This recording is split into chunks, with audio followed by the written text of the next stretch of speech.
Hello viewers, welcome to my profile Riaz little corner of the internet.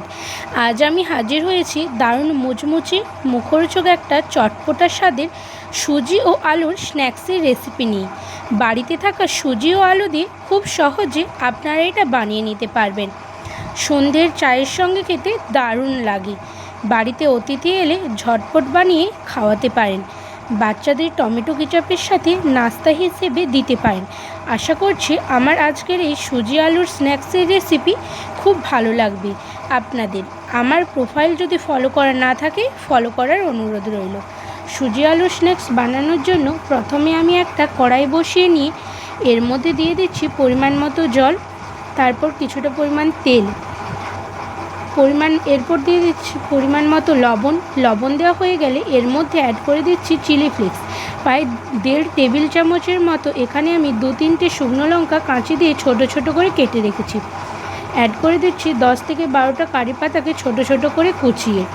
কারি পাতা না থাকলে আপনারা এখানে আদাকেও খুব ছোট ছোট মিহি করে কুচিয়ে অ্যাড করতে পারবেন।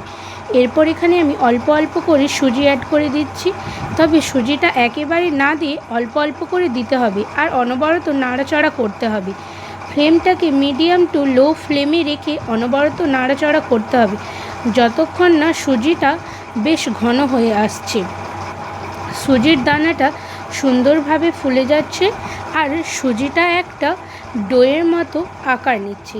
সুজিটা সুন্দর ঘন হয়ে ফুলে গেছে। এবার ওটাকে নামিয়ে ওর মধ্যে মিশিয়ে নিচ্ছি দুটো মাঝারি সাইজের আলুকে স্ম্যাশ করে নিয়ে।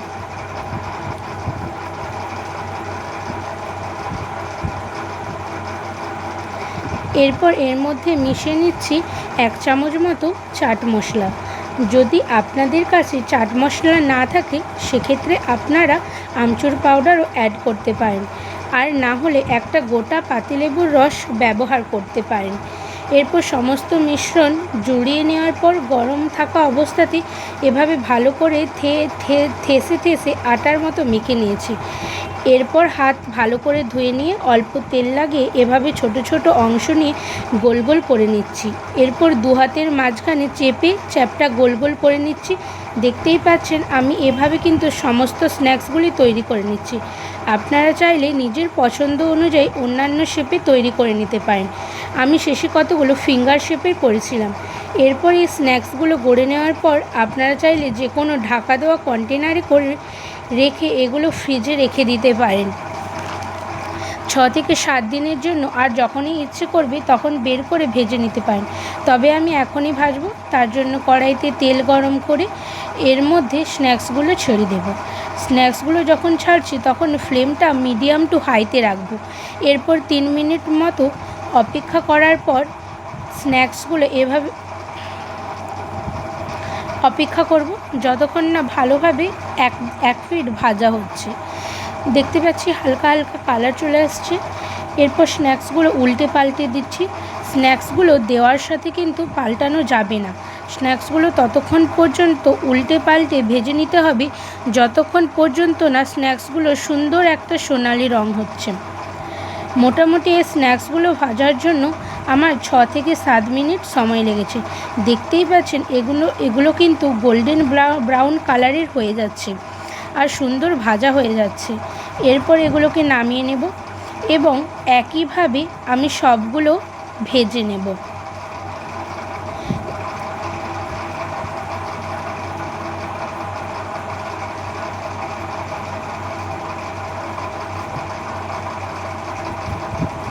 দেখতেই পেলেন এটা বানানো কত সহজ, আর খেতে কিন্তু ততটাই মুচমুচে আর দারুণ হয়। আশা করছি আমার আজকের এই সুজি আর স্ন্যাক্সের রেসিপি আপনাদের ভালো লেগেছে। ভালো লাগলে লাইক, শেয়ার ও কমেন্ট করুন।